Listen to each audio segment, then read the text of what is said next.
Buondì, I am Lorenzo Eugenio Matossi and I was born in 1852.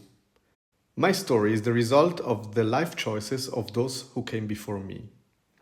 It all began when my grandfather, Giovanni Giacomo Matossi, left for France in 1765 at the age of 12. A journey he made on foot, together with some uncles, to Montabon. There he worked as an apprentice and learned the trade of pastry cook.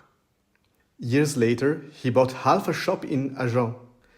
He earned some money and returned to his homeland. And from then on, his life was a constant coming and going between France and Poschiavo. He was torn between the need to seek a fortune, one that was always modest, and homesickness. When he was in Poschiavo, he helped with work in the countryside, was a private tutor, or took public office. Then he would get back on the road. He opened and closed a few businesses, but nothing long-term. His journey to France in 1811 is legendary, all on foot, taking 32 days with 2 young children and a goat in tow. He used the milk to feed himself and to cure his stomach pains, which, in his own words, were caused by melancholy. Only 1 year later, he was back in Poschiavo again. They called him the philosopher, because he was an unusual type, my grandfather. His children followed his footsteps, but they chose Spain and one even America. Francesco, my father, founded the Matossi and Fanconi company in Madrid.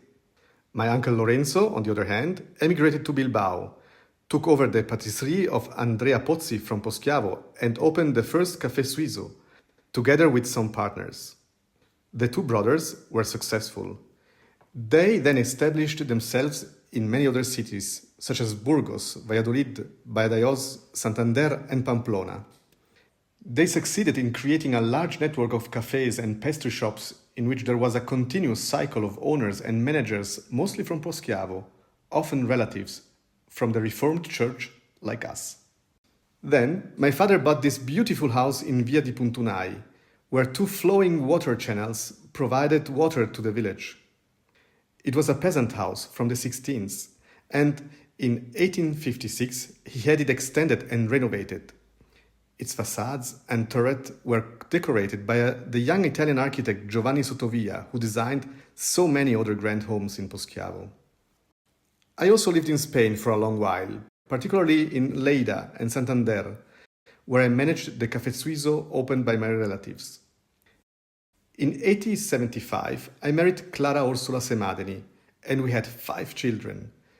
When I retired from business, we returned to Poschiavo, to this house that my sister Emilia and I inherited. Her husband, Giovanni Lendi, also had a café in Spain, in Vigo.